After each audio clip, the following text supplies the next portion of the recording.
Hello and welcome. I am Michelle with Phoenix Flow Art. If you're new to this channel or if you're not a subscriber, please like, share, and subscribe. I hope everyone had a wonderful, wonderful Thanksgiving. I truly appreciate you taking your time out and stopping by and watching my videos. I try to drop a video every Monday. This piece that I am doing is for a client. The requirements were they wanted wood, they wanted they wanted the colors to be silver, white, black, and teal. So instead of doing the white background, I went ahead and put a black background on. I felt the teal and the white would really pop off of it. So that's what I've done.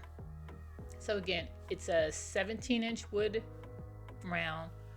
The colors are teal, white, silver, and my background is black.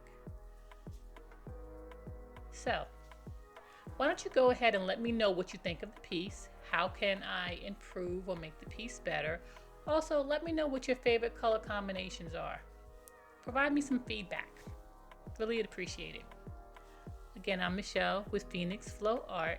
Creating is what we do.